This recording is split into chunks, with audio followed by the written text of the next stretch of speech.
dunia mwema. Mimi ni mwanamke mzuri. Mimi nataka hivyo wanaume wanasuburia, mimi siwezi kusubua. Kwa nini anajitetea? Amekosa kubarikiwa. So ukitaka kujua mtu hajabarikiwa, ni mtu ni mrembo lakini hakuna mwanaume anamtaka. Mtu mzuri lakini hakuna mtu anamuona akiwa mzuri. Mtu mzuri lakini hapati kazi. Amekosa baraka. Amesoma iko na degree zake lakini nobody wants them. They are not blessed. Namba 2 akasema na unisidishe hosi yangu, yani extend my boundaries. Unajua kila mtu ako na boundaries zake.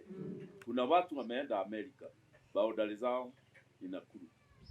Lakini alivuka hako Amerika. Lazima lale nje kama maroli haya. Maana mpaka wake ilikuwa Nakuru na alipita. So mtu huwa anajiuliza kabla hujafikiria kusafiri. Boundary yangu iko huko ama nitaenda huko kusumbuka. Na unisidishe hosi yangu, yani extend my boundaries. Unajua kila mtu ako na boundaries zake. Kuna watu wameenda Amerika, boundaries zao ni Nakuru. Lakini alivuka hako Amerika. Lazima lale nje kama maroli haya. Maana mpaka wake ilikuwa Nakuru na alipita. So mtu huwa anajiuliza kabla hujafikiria kusafiri. Boundary yangu iko huko ama nitaenda huko kusumbuka. Imagine unaenda Amerika. Amerika inakosa presence huko. Ni kusema boundary ilipita. Na wengine ilikuwa Nakuru, hata wengine boundary yao iko hapa tu Moro. Akitoka Moro anakuambia otoma Moro huo. Ni hoda ya uziro ni kitu. Kijana anakanyanga mimi na niko na gari. Ananiambia ondoa hii mkate kwa barabara. Amenikanyanga nikamwambia Mungu, kama mkono wako uko na mimi, hii kijana ni ulifia. Na alikuwa ananiambia sere, hakuna kitu utafanya basi. Naona hapa ukifika sasa roundabout ya imejengwa roundabout mpya hapo hili track. Ndio waligonga na inani ya polisi. Wakabora kabisa. Nimwambia nakusalimia.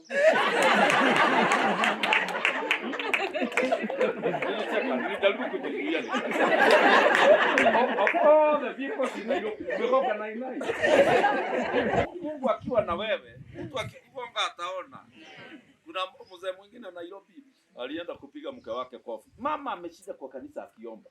Mzee jioni amemuuliza umekuwa wapi? Umekuwa umaraya huko. Umekuwa akamwambia. Alafu akamwambia unasema nini? Mkono ikakauka. Mama aliniambia mzee alilala kwa kitanda.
ndahoya urekeri na makurekere na ndagwa mundekere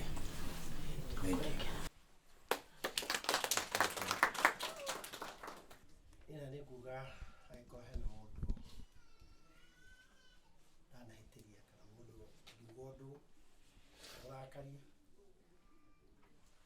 kana agĩciria harĩ ũndũ wake ũtarĩ mwega no njũrie ndekerwo na niĩ angĩkorwo hena mũndũ onaria ciakwa kana kanuma kana kanjĩra ũndũ ũtarĩ mwega ũrani ndamuoya na ndamũrekera. wathiĩ Amerika nĩ ũkuona ũrĩa ndora cigũka thutha wa rĩu. Na niĩ rĩtwa Karume angĩkorwo ndanauga ũndũ kana ndaneka ũndũ ũkamũrakaria ndahoya ũrekeri. Na niĩ angĩkorwo harĩ ũndũ wanauga wakwa mũũru kana mwega ndakũrekera tũkorwo twĩ na thayũ na ũiguano. Niĩ nani ndĩ Njoki ndauga na ndĩ mũhonoku ndauga angĩkorwo kũrĩ mũndũ ndanera kiugo kana ndanaria kana ndaneka akaigua nĩ aigua ũru kana mũndũ ananjĩra kiugo akahinyĩrĩria kana akanjinũra kana akanjĩra ciugo cikahinyĩrĩria ngoro yakwa na ngaigua kũhinyĩrĩria ndĩmũrekerete. Nani iria ciothe rĩngĩ mũndũ ndanamũhinyĩrĩria ndaigua tu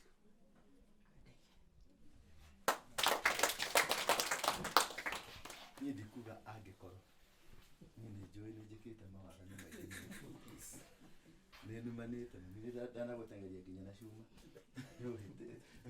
ũhũrĩte ũngunyĩte gũkũ mũno ngarakara nĩ ngũtwarĩte nginya ũgakũnyona njera all of you ndigũcihe mũndũ tarĩ ũgakũnyona njera mũkaigua mũconokete mũkaigua mũrigĩtwo nĩ kĩĩ nĩ wokire kũnyona njera na nĩ njũĩ nĩ njarĩtie nyingĩ itarĩ njega ndanarumana ndanacokanĩria ũru ndanoya kĩndũ kana ndanatũma mũhũthĩre mbeca cianyu mũige taito yanyu holiday ũrĩa mũtabangĩte. Nĩ njũĩ macio nĩ mehia nĩ mwanatugwo na mwanaigua ngoro ciainama mũno. Nĩ baba nĩ mwakorirwo kuo nĩ thigari na mũgĩkabithio nĩ thigari na baba agĩthiĩ agĩkoma borithi. Nĩ njũĩ nĩ mwaturirwo nĩ mwarakario na nĩ ũndũ wa maũndũ macio mothe ndahoya kũrekerwo biũ nĩ family my sons. Nĩ njũĩ ndanakorwo itarĩ ho nĩ ndutwo na tũingĩ mũno ndanakũrehera kũrĩa kanitha-inĩ. I have sons and daughters, so many of them which I was not able to take care of them the way I was supposed to be taken care of them. I really seek to be forgiven by you. Na andũ othe mami ũndekerwo on behalf ya baba nduta twanahĩngĩcana nawe twanarumana Njoroge taguo Maina taguo Joseph Njoki wa Amerika no yo twanahĩtania twanaikari gũtirĩ mũndũ ndarĩ kĩhĩ kĩaganu so ndamũhoya mũndekere mũno na inyuĩ mwarĩtie njũru ciakwa mũkanjambia mũkanjarĩrĩra mũkabanga ũrĩa mwanabanga kana mũkaria mũkĩendaga kana mũtekwenda nĩ ndamũhoya na nĩ ndamũhorithia nĩ ndamũrekera na Ngai wa muoyo amũrathime amũtongorie harĩa hothe mũgũthiĩ mũthereme na ciana ciakwa mũthereme na njũĩ wothe mami ũgĩe na hinya na Ngai agũtũrie matukũ maingĩ ũgĩe na hinya Njoroge Maina Joseph Njoki Wambui Ngũgĩ Njenga Ngai amũrathime. Thank you very much. arĩa agĩa na chance ya kwaria ũguo Ngai arogocwo ũguo nĩguo uma mũthenya dada wa gwitũ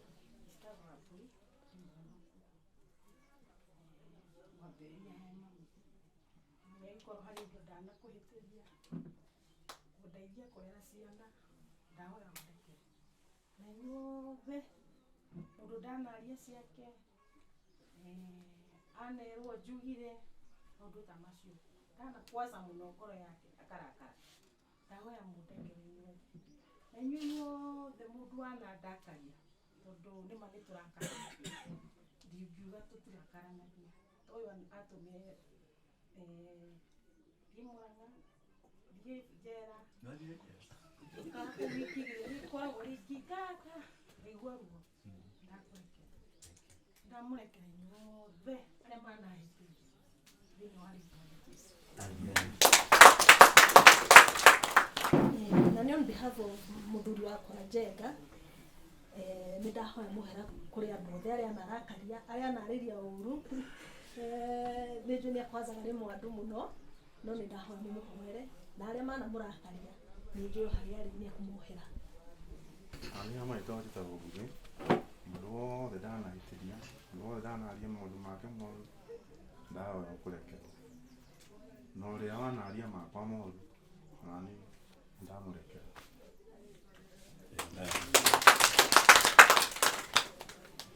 Rĩu gũtirĩ mũndũ ũngĩhota kũingĩrĩra bamĩrĩ ĩno rĩngĩ kana aingĩrĩre rũciaro rwanyu tondũ nĩ mwahinga njĩra ciothe na nĩ ciahingĩka mbere ya Ngai.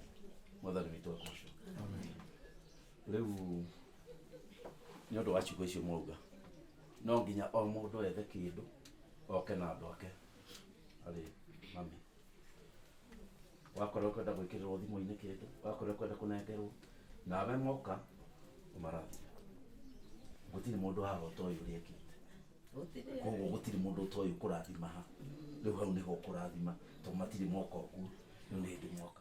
Gacĩre maũndũ manyu mothe make tondũ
to stand before you anymore. Now you shall prosper.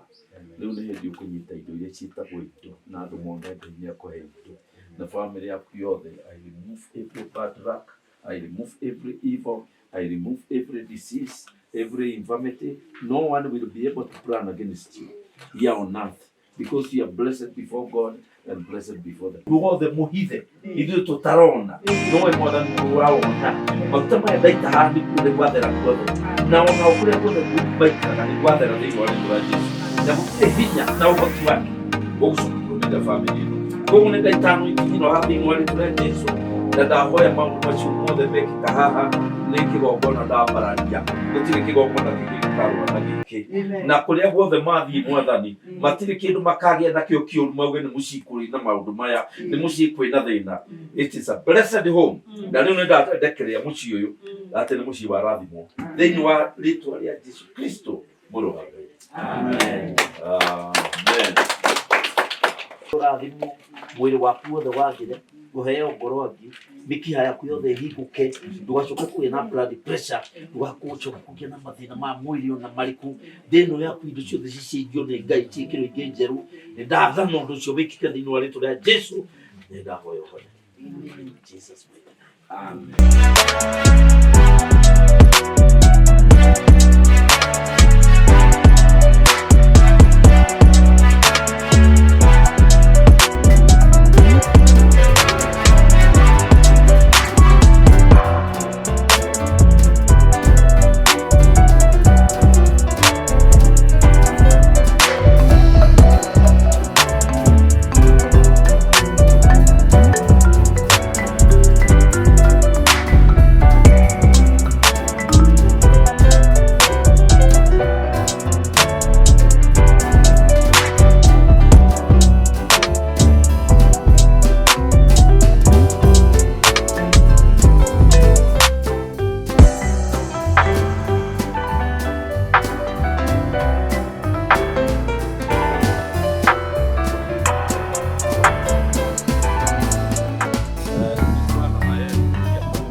kwangu nikaota ndoto, na ndoto yangu ilianza na kuja mwana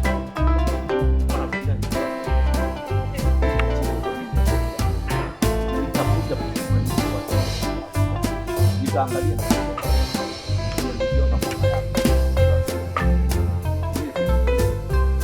kaona angalia mama mweupe na nikaambiwa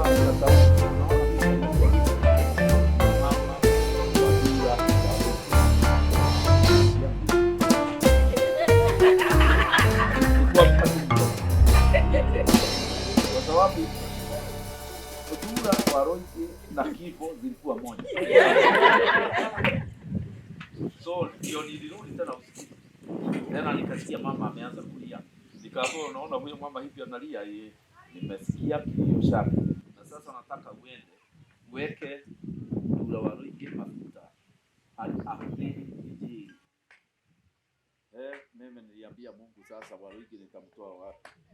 Na Waroike nikionekana naye naweza na Bwana kuua na serikali ama yeye mwenyewe na watu wake wanimalize. Bwana akaniambia nitamleta kwa ofisi. Sasa mimi nilienda ofisi saa moja na huyu alikuja saa 8. Hatujuani. Secretary walikuja haraka wakaniambia yule mtu. Nikawauliza mtu gani? Wakaniambia yule mtu mbaya. Sijui nani amemwelekeza hapa. Nikaba wakati walisema ni Dura, nikaambia wacha ingie. Na kila mtu alikuwa na wasiwasi. Alipoingia ndio nilimwambia vile nimeonyeshwa. Nikamwambia mama anakaa namna gani yule. Akaniambia ni mama yako. Nikamwambia analia, kilio chake kimefika mbinguni na wewe Mungu anataka uwe priest. Hapo ndipo sasa nilipata maswali kwa watu wengi sana. Kama kuna watu mmoja nilikuwa naombea sana, Waroike aende afanye crusade kwa Kiambu. Washikaji wote wa Kiambu walikutana wakasema tutaenda kuona Harrison Ng'ang'a tumwambie amefanya makosa makubwa kufanya Waroike priest. Alafu naye Mungu akaambia Waroike apeleke mkutano Kiambu. Walileta sadaka. Ukifanya kosa kama hiyo lazima utoe sadaka. Washikaji wote wa Kiambu walileta sadaka. Maana ingeli sadaka. Wakaniambia sorry, kumbe ni mtumishi wa Mungu tulikuwa tunainukia. Watu wale wameokoka hapa ni wale tumeombea miaka na miaka. Yeye ameongea tu pole pole. Wamepeana maisha yao kwa Yesu. Makanisa yetu imejaa. Na watu nyingi sadaka. Walitoa pesa nyingi vile.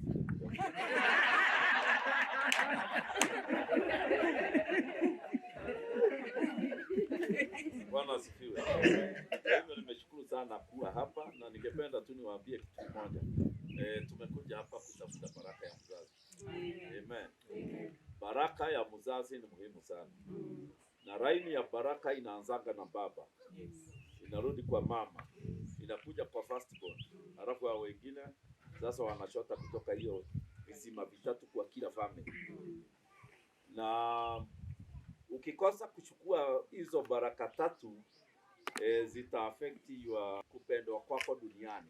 Utaona watu wakichukia damu yako na hakuna kitu umefanya kwa sababu umekosa kubarikiwa nyumbani. Pengine umebarikiwa tu na pasta. Na baraka ya pasta ni tofauti kabisa na baraka ya nyumbani. Si mnakumbuka mahali tulisoma Sunday school? Heshimu baba yako na mama yako. Ndio ufanye nini? Uishi siku nyingi.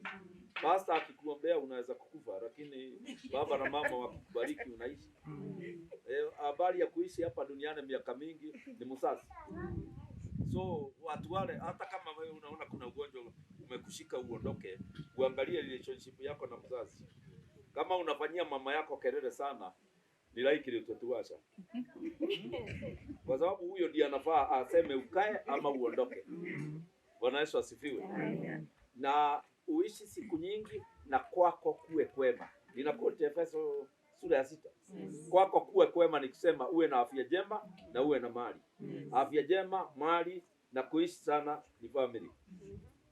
Kanisani tunapeana vitu vingine ijapokuwa kwa sababu ya harakati ya kuhubiri na watu wangependa kubarikiwa. Unawaambia ya kwamba nimekuombea utakufa haraka. Lakini unajua hiyo ni truth lakini sio fact. Fact ni kwamba ni mzazi anatakana kufanya uishi. Truth ni hiyo pastor amesema. lakini hana facts. Amen. So tumekuja hapa ndio tutafute baraka ya mzazi na tumepata. Ndio tulikaa pale tumejifungia tukiangalia mzazi anabariki mtu namna gani. So sasa sijui wewe mlipelekana namna gani na wazazi? Are you okay? Umewahi kufanyia mama yako kelele? Baraka ya mzazi hauna. Hata kama mnakula pamoja, mnaongea na simu, ile kelele lazima urudi kwake umwambie, Nere kufanyia kelele, nimetubu, na urudi kwa mfuko. Mwambie as a sign I have repented. Ukikosa kufanya hivyo, ile maneno ulisema ni meja itazuia wewe ubarikiwe. Na kwa hivyo ukienda town utakuta watu hawakupendi.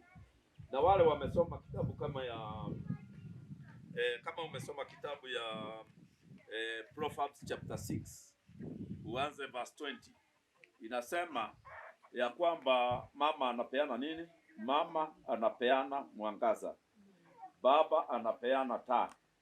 Kwa hivyo kama hamkusikizana na your mom vizuri, haukuangi na mwangaza wa kumulika maisha, you have a problem.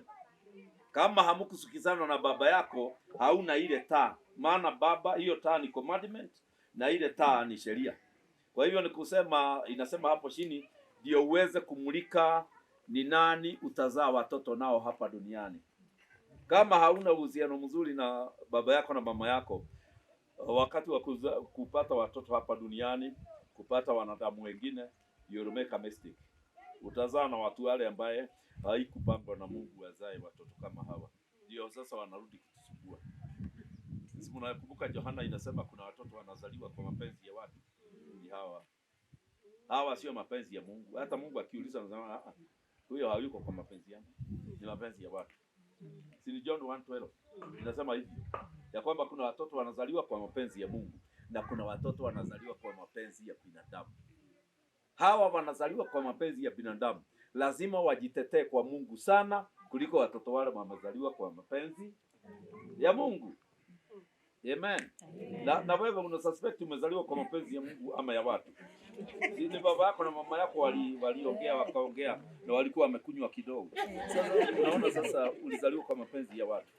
Sasa hata kuita Mungu unaona sauti yako haisikiki in the spirit.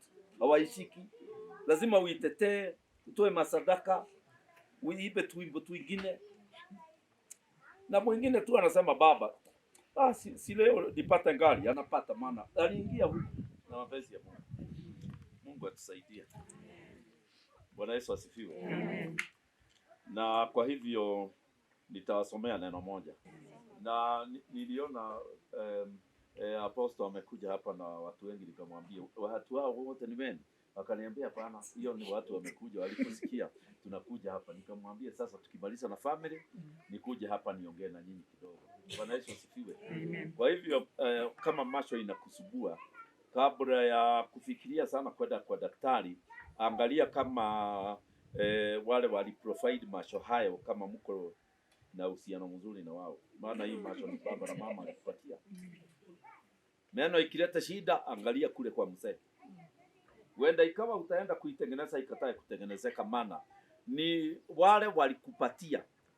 Umeanza kusikia vibaya juu yao. Especially kama baba yako haumjui, usifanye kelele juu yake. As long as alikupatia macho, sasa nini nyingine unataka? Unataka nini na mzee mzima na wewe mzima? Hapana, sema huyo mzee hata hakunisomesha. Acha kelele. Hata kama hakukusomesha, pua ni lake. Unaweza kuanza kuongea, unaona pua linataka kuondoka. Bwana asifiwe. Amen. Kuna mtu kwa Biblia hakubarikiwa na mama yake. Washa sasa baba, mama alimnyima taa. Na nimesema mama anapeana mwangaza. Mama, nyinyi mko hapa, mtoto wako unampatia taa. Kwa hivyo mkikosana na mtoto wako, hananga mwangaza wa kumulika duniani. Ataenda asubuhi ya kurudia hapa akiwa mzee. So ni vizuri kuwa na uhusiano mzuri na mtoto wako, ndio mpatie taa ya kumulika. Naye baba anapeana ile shell inafunika hiyo taa isizimwe. Hiyo ni baba. Kwa hivyo baba na mama are very much needed. Ndiposa sasa shetani amefanya bidii kufanya kila mwanamke single mother. Maana anajua single mother atapeana mwangaza, lakini kitu ya kuivunika isipoe hakuna. Akienda town inapoeshwa. Hiyo ndio plan ya shetani kufanya single mothers wawe wengi. Ndio watoto wasiwe na taa. Sasa nao wakienda kuoa hawajui kumulika mtu, wanaoa anybody. Bora tu hapa na skirt. Ndio hao wanaleta watoto hapa ambaye hawashiki kwa Mungu. Mtoto akiwa zaidi anaanza kuiba nyimbo za kutingiza huko nyuma mpaka anashika wapi? Kwani anashika wapi mtoto? Jabesi alikuwa mtu ambaye hakubarikiwa na mama yake. First Chronicles chapter 4 verse 9. Naye Jabesi alikuwa mwenye heshima kuliko ndugu zake. Jabesi alikuwa na brothers na sisters, lakini Mungu akamuinua akawa wa heshima kuliko wote. Biblia sasa inatupatia process ya wewe kupita your brothers and your sisters. Process ya wewe kubarikiwa mpaka upite wale watu mulizaliwa nao. Biblia inasema alikuwa na heshima kuliko ndugu zake na mama yake alimuita jina lake Jabesi. Ndio wewe uwe mkubwa duniani, inategemea jina lako. Jina lako linamaanisha nini? Kama jina lako ni wa ng'ombe,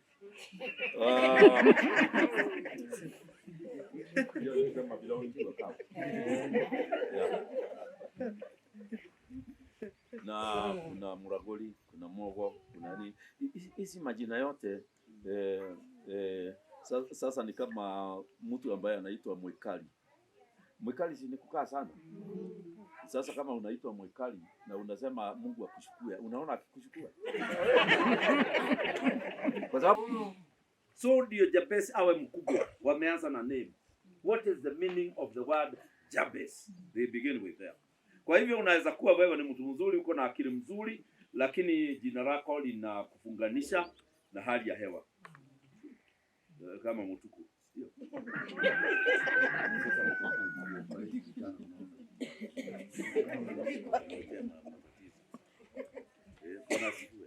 Na sister wa Musi anataka kwenda Amerika.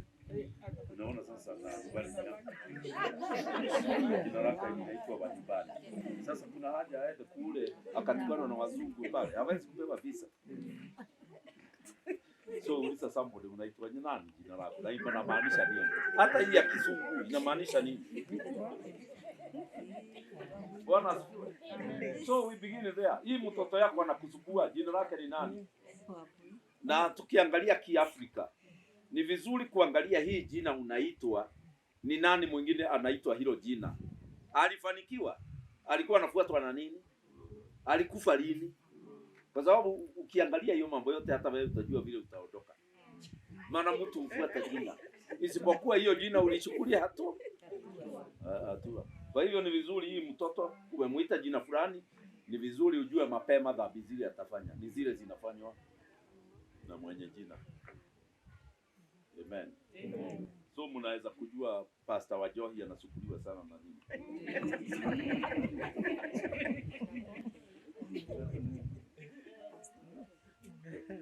Mimi naambia kwa Waruigi, sababu jina Waruigi ni kumaanisha watu wengi. Kwa watu wakufuata na watu. Unaona anaita family meeting tunamfuata. Hii ni adura ndio zingine.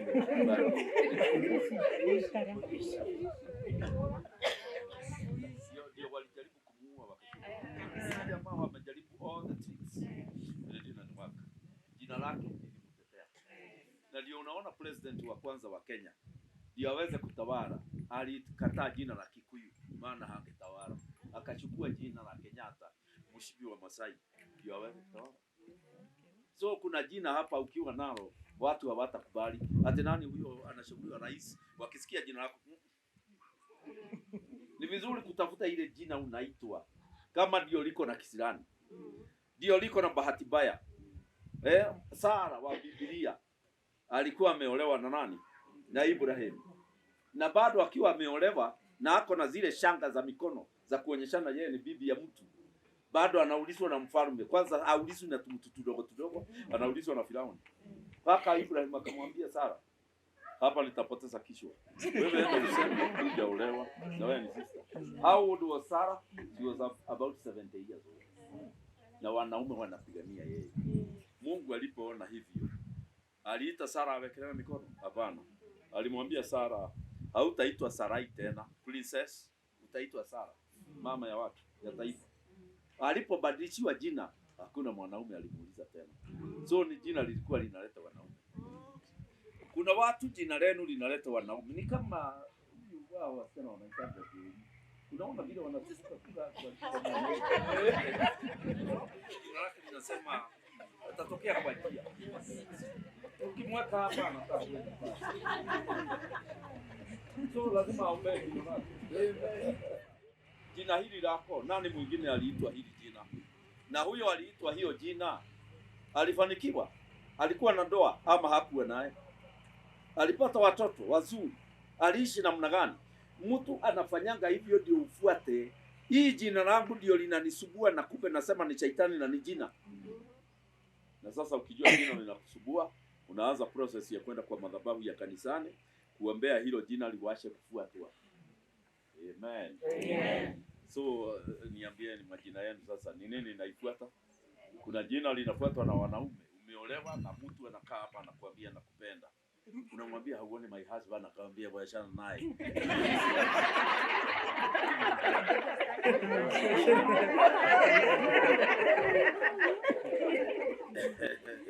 Bwana asifiwe. Kwa hivyo Biblia inasema alikuwa mwenye heshima kwa sababu number 1 walimuita Jabez akisema ni kwa sababu nilimzaa kwa huzuni. Kwa hivyo Jabez ndio akose kubarikiwa.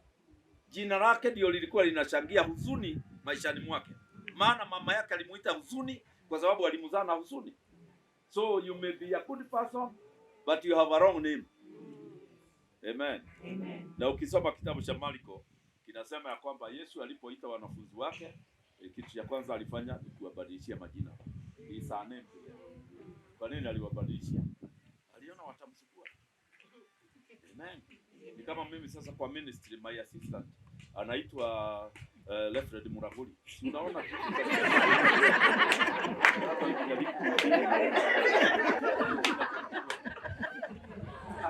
ministry yangu inakuliwa na nini?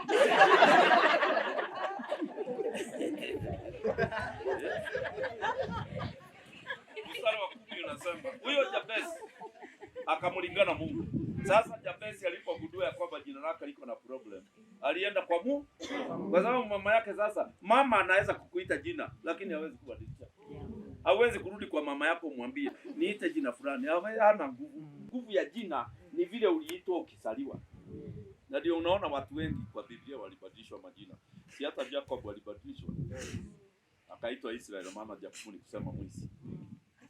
Mungu akaona watasukuana maana itakuwa kitabu cha uzima number 1, number 2, 3, number 6 ni thief.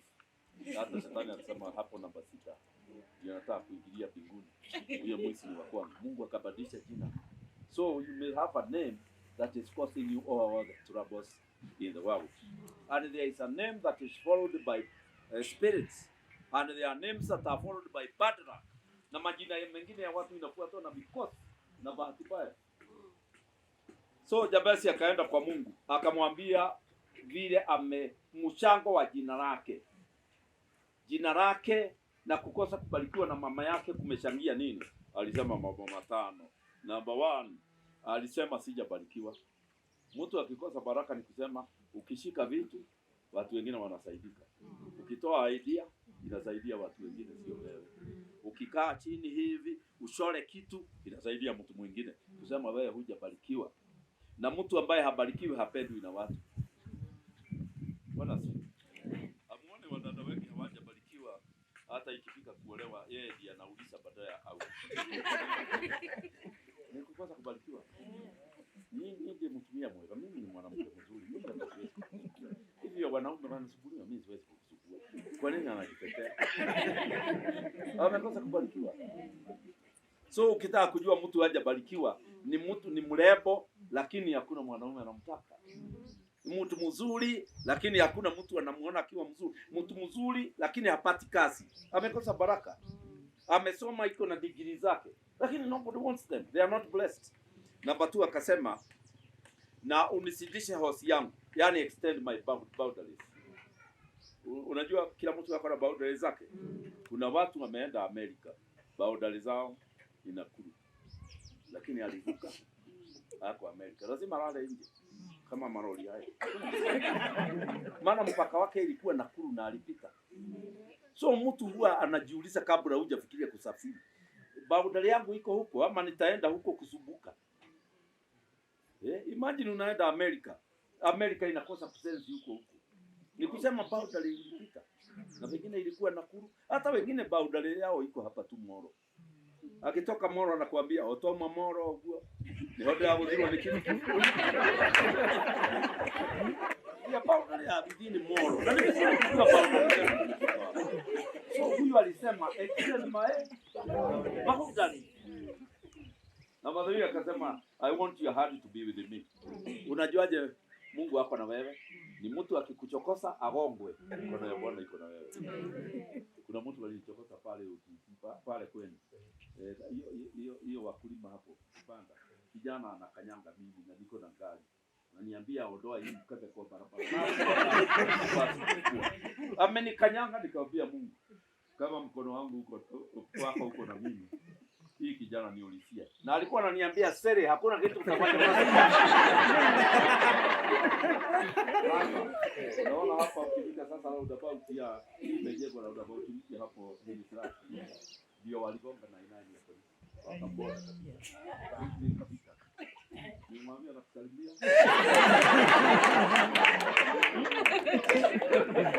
Nilijaribu kujizuia. Hapo the vehicles imegonga na inani. Unaona polisi hapo wakisema kujeni haraka sikuoni haraka. Yao wameweka pili. Kijana alikuwa anakanyanga. Nimkuta hapa ameweka pili. Lakini Mungu anasema tusifurahi wakati adui zetu wanapata shida, lakini aliunderstand. Mimi ni mwanadamu. Mungu akiwa na wewe, mtu akikugonga ataona. Kuna mzee mwingine Nairobi alienda kupiga mke wake kofi. Mama ameshika kwa kanisa akiomba. Mzee jioni amemuuliza umekuwa wapi? Umekuwa umaraya huko. Umekuwa akamwambia. Alafu akamwambia umesema nini? Mkono ikakauka. Mama aliniambia mzee alilala kwa kitanda.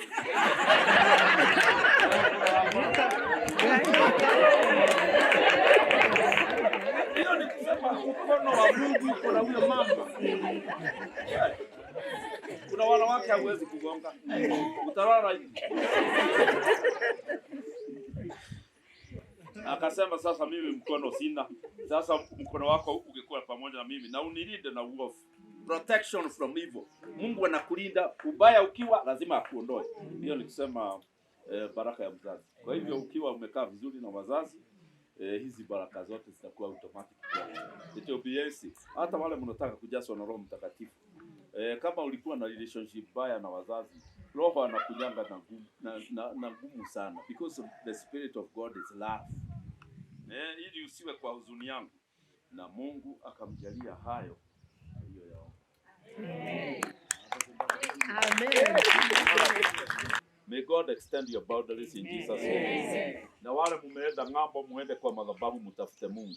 Aruhusu nchi hizo ziwapatie utajiri wake. Sasa nitaombea mtu ninasikia anaumwa na mguu hii ya right. Inauma hapa. Kwa hivyo na ni mgonjwa sana hapo ndani, kama angeona vile ninaona kugurugu kwa right. Ndio kwa hadi muhoere kapeti neno ya dulo wewe. Kuna mtu hapa na kisi na kubwa sana hapo. Unajua yeye ni muujiza umepokea katika jina la Yesu. Wewe fanya hivi. Sisi kabisa